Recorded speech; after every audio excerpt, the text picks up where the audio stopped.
I hope you're well, and thank you for joining the workshop. So if you are the first time join my workshop, so I'll just give you a little bit brief about myself. So my name is Inge Xu from the Art of the Brush.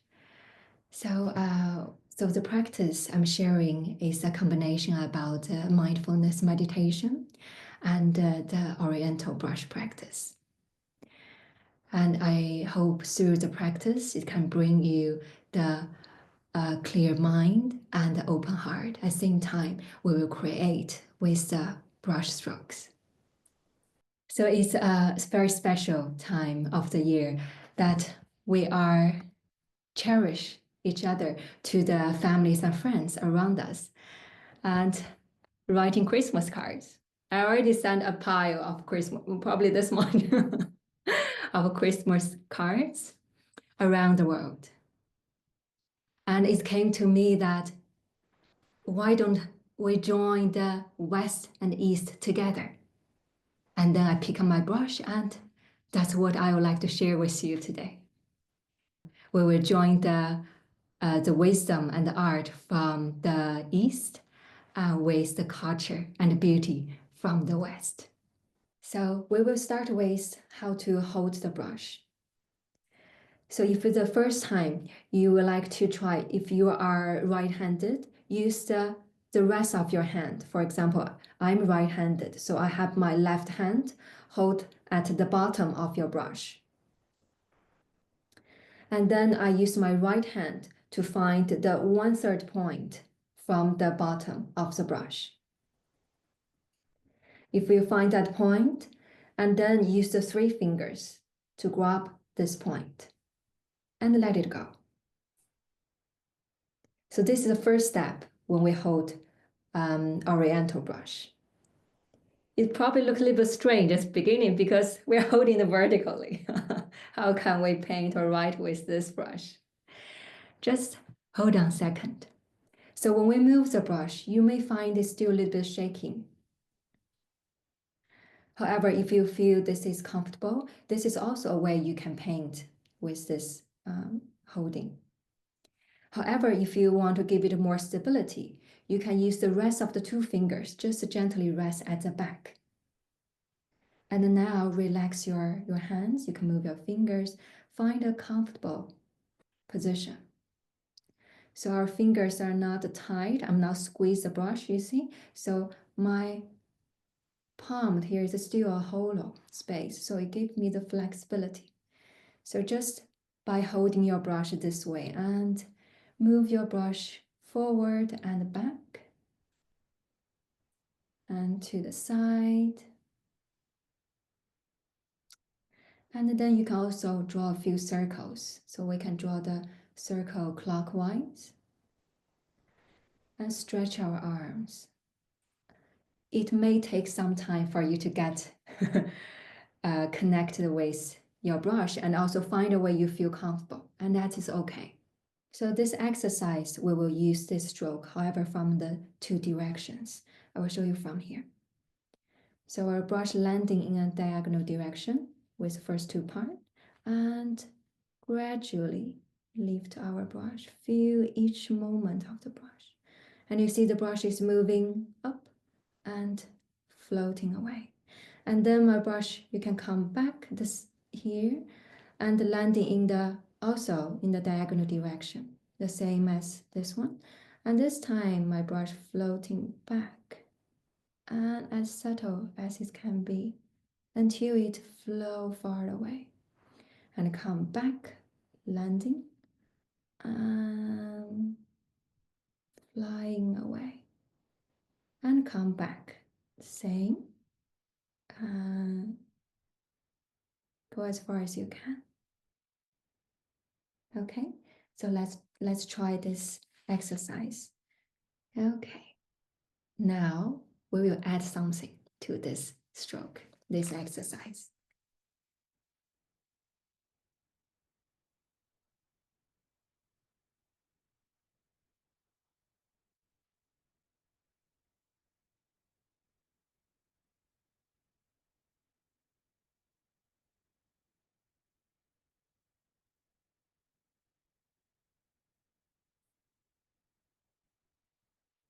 So this stroke is from the semi-cursive style.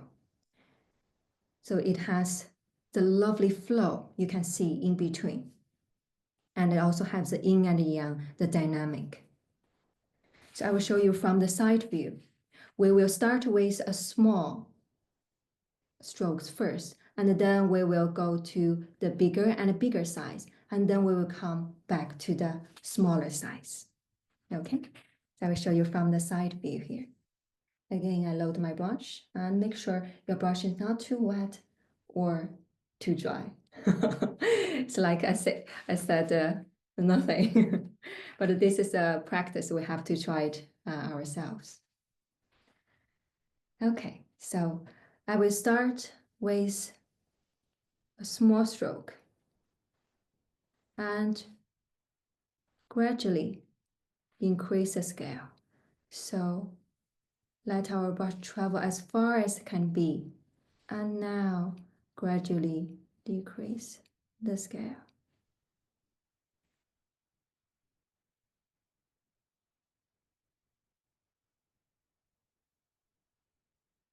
Okay, so it's the same stroke.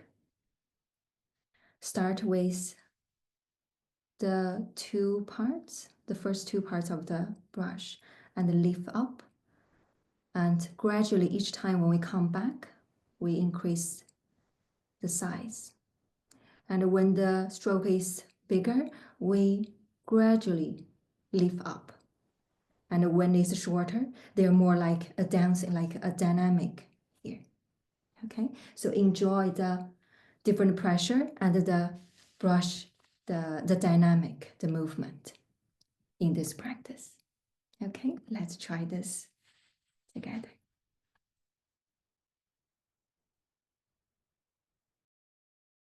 So now we may think, what are you gonna do with the Christmas?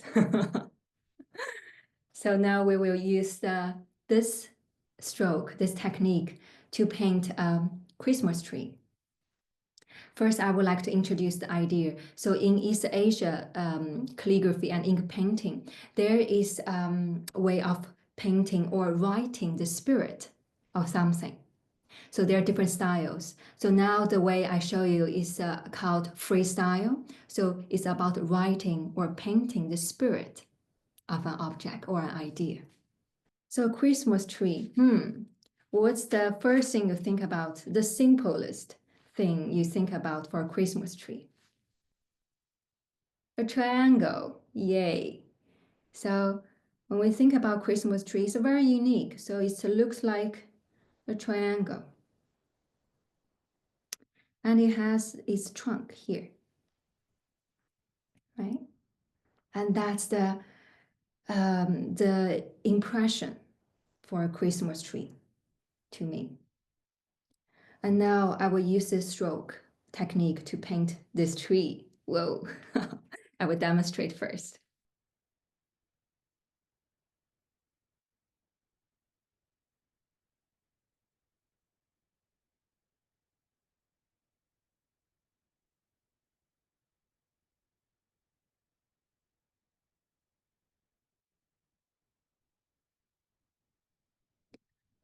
So I use the same technique. So the first two are two small strokes.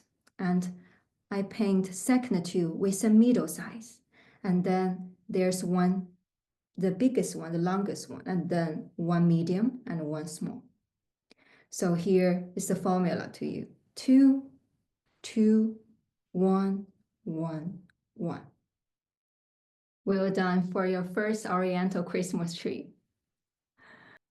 So if that is too easy for you, I think that's too easy. So I will add something more here. So this stroke I'm doing here is the formal style. So again, I land in a diagonal direction, and without lifting the brush, I slide my brush to the right. And the very end, my brush is still on the angle. So the beginning and the end, the brush are landed in a diagonal direction. Okay, so this is the formal style. One, we landing and then sliding. and the end. Okay, so this brush stroke can also use the same formula. We'll paint a Christmas tree. So again, we will do the guide line. So one top and bottom, and one to the side, one to the side. Okay, so we will use the same formula. So 1, 2. So the 2 small and 2 medium and 1 big and 1 medium and 1 small. Okay, can we try that?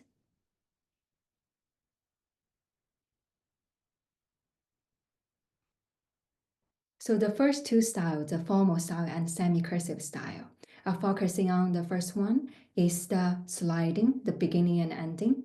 And the second one, they're more flow and the energy. And now there's another style called the freestyle. So instead of following straight rules to paint or write calligraphy, it's more about embody what you want to paint.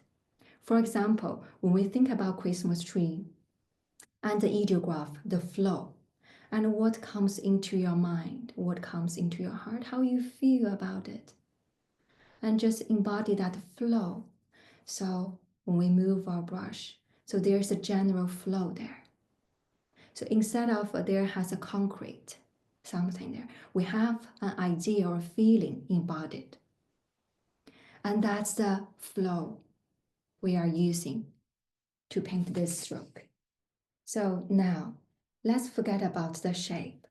Just embody the tree, the image and the strokes. So you can move your arms first freely without even touching down the page and feel from the formal script and from the semi-cursive script. And what's the flow in your body and in the brush? For me, there is from the top down flow, and also there is a left to right, the flow. So by doing that for a few times to feel the flow, and then touch down on the page and bring your brush in one go. So each time is different. It's an interpretation and creativity from your own heart.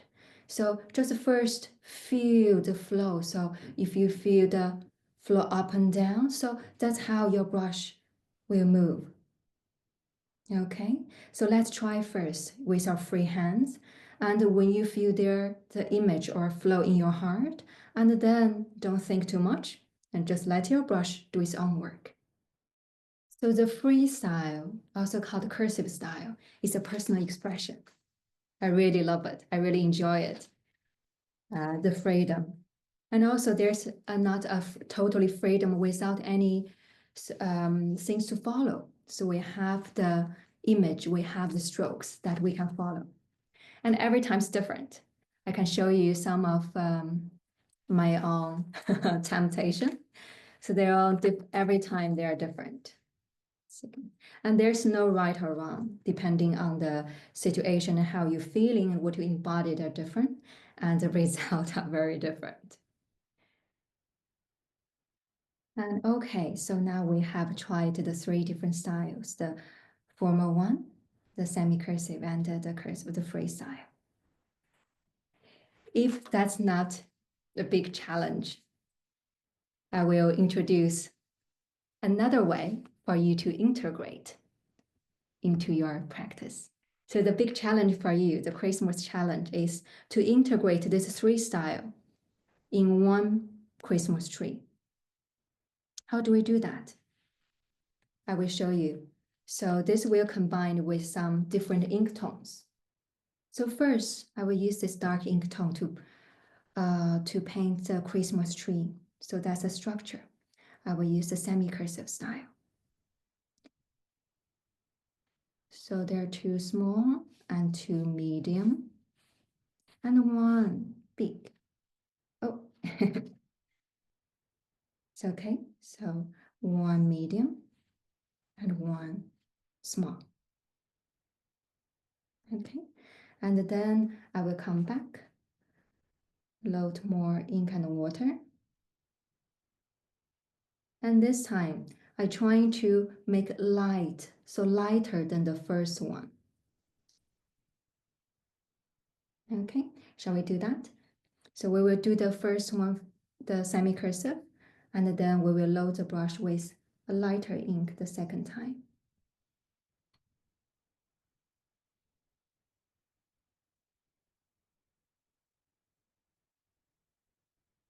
Okay, and this time I will use the formal script. So I'm mainly painting in between the lines to give a little impression.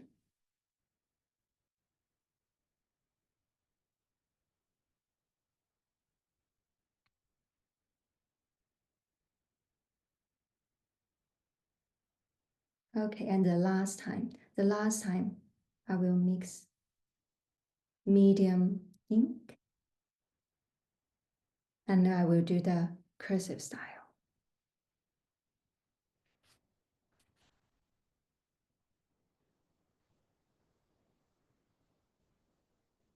Okay, so this is what comes up. So it's combined the three different styles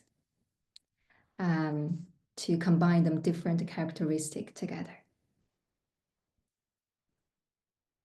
So for making a Christmas card, there are many ways. So I'm just using here are the cards.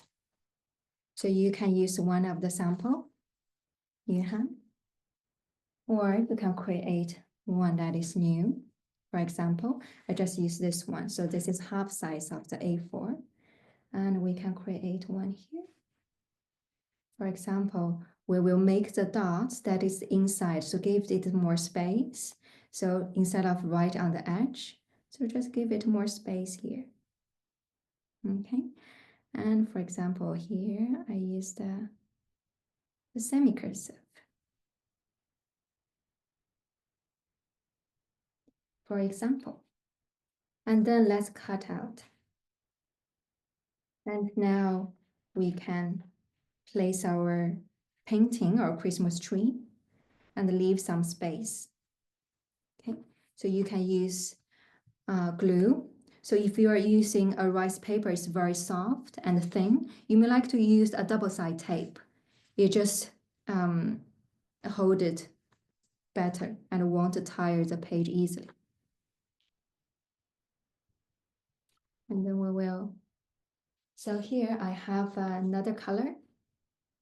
So by just measure the sides, maybe this side.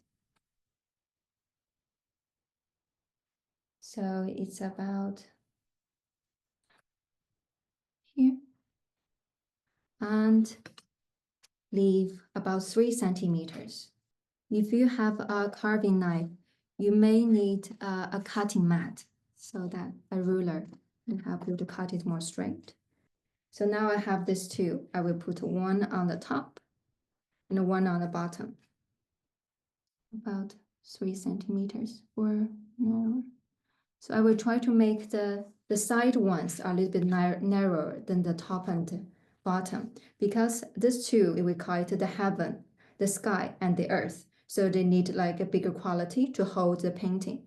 And the vertical one, I create a little bit narrower than the first two. And this one on the side. Okay, now we have a framed Christmas tree. And that's a simple idea. And you can also use a card that can fold. And you can put the Christmas tree inside or outside. Here are some examples. I use the same similar technique to use color to paint a colorful Christmas tree. The color I use are the Chinese, Japanese color ink. So they are a little bit different than the watercolor. However, you can use the materials or colors you have. And this is more like even more freestyle. And I put some more like a Christmas tree and bows here. And for the card, there's some ideas and inspirations for you. For example, this one, I put the card inside, and then you can paint something at the outside, and I cut some part and you can see through. So it's more like a combination. Of course, you can write Happy Christmas. Okay, so I also cut a little corner so you can see the different colors here.